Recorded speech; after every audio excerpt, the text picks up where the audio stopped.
සමහරක් බැඳීම් තියෙනවා මේ ලෝකේ. දැන් අපේ තරුණ දරුවෝ බැඳීම් ඉස්සරහා පුදුමාකාර විදිහට අසරණයි.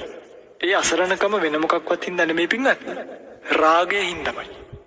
ද්වේෂයේ හින්දාමයි. මෝහයේ හින්දාමයි. කෙනෙක්ට පුළුවන් නම් රාගයෙන් තොර බැඳීමක් ඇති කරගන්න. ලිංගතු බැඳීමක්. කෙනෙක්ට පුළුවන් නම් ද්වේෂයෙන් තොර බැඳීමක් ඇති කරගන්න. දැන් මේ පින්තුල්ල බලයි ස්වාමිනී රාගයෙන් තොර බැඳීමක් කොයි. ඇයි මගේ පින්වත්නි ඔබ අහලා නැද්ද සංසාර ජීවිතේ ජීවත් වෙච්ච පාරමී පුරුපු මහ උතුමන් වහන්සේලාගේ කතා? ඔබ අහලා තියෙනවා රෝමියෝ ජුලියට් ගැන? ඔබ අහලා තියෙනවා රාධා ක්‍රිෂ්ණා ගැන? ඔබ අහලා තියෙනවා සාලි අශෝකමාලා ගැන? ඔබ අහලා තියෙනවා තාජ් මහල් හදපු කෙනා ගැන? හැබැයි බලන්න ඔබ දන්නවද කියලා සිද්ධාර්ථ යශෝදරා ගැන? සිද්ධාර්ථ කුමාරයාත් යශෝදරාවත් අතර තිබ්බ සංසාරක බැඳීම පිළිබඳව ඔබ දන්නවද බලන්න? නෑ. මේ ලෝකයේ තිබ්බ ලස්සනම බැඳීම සිද්ධාර්ථත් යශෝදරාවත් අතර ඇති වෙච්ච බැඳීම. සංසාරගත ආදර බැඳීම ඉවර වුණේ මගේ පින්වත්නි නිකලස් බරි. යශෝදරාව අවසානයේදී පිරිනිවන් පෑවේ අභිඥාලාභීන් අතර අග්‍රස්ථානීය ලැබලා කුටියට ගිහිල්ලා සතපුණා. සතපිලා තමයි ධානවලට සමවැදිලා පරිනිර්වාණයටපත් වුණේ.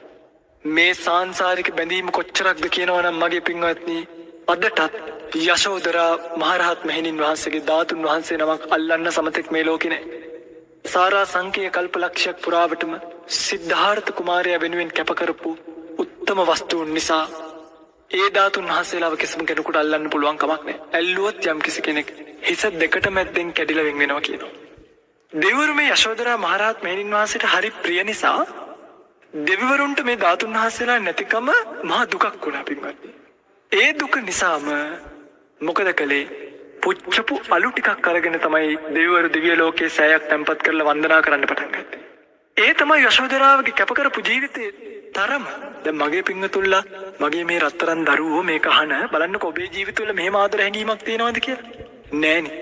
පින්වත්නි එදා සිද්ධාර්ථ මහ බෝසත්තුමාණන් වහන්සේ වෙසක් පුර පසළොස්වක පොහොය දවසේ මේ ලෝකයට බිහි වෙනකොට ඒත් සමගම මේ ලෝකයට බිහි වුණු අනිත් කාන්තාව තමයි එකම කාන්තාව තමයි යශෝදරාව. එදා ශාක්‍ය ජනපදයට කිලෝමීටර් ගණනක් එහා සුප්පබුද්ධ කියන රාජමාලිගාවේ උප්පත්තිය ලැබපු මේ කුමාරි ඉපදෙනකොටම ඇඟ පුරාම පින්වත්නි රස්මාලාවක් විහිදුණා කියලා සඳහන්. මුළු ශරීරයම රත්තරන් පාටයි. සංසාර ජීවිතේ මහා පාරමිතාවක් පුරාගෙන ආවේ. මතු බුදු වෙන බෝසතාණන් වහන්සේ නමකට බිරිඳ වෙන්න පාරමිතා පුරාගෙන ආවේ. කොච්චර කාලයක්ද? සාරා සංකේය කල්පලක්ෂය. පින්වත්නි අග්‍ර ශ්‍රාවක වෙන්න පාරමී පුරන්න ඕනේ කල්පලක්ෂ 2යි. අම්මෙක් තාත්තෙක් වෙන්න ශ්‍රාවකයෙක් වෙන්න පාරමී පුරන්න ඕනේ මහා කල්පලක්ෂ 1යි. හැබැයි යශෝදරාව සිද්ධාර්ථ කුමාරයා යම් තැනක මම බුදු වෙනවා කියලා නීති විවරණ ගත්තනම් ඒ නියත විවරණේ ඉඳන් ළඟින් හිටපු එකම කාන්තාව තමයි යශෝදරාව කියලා කියන්නේ.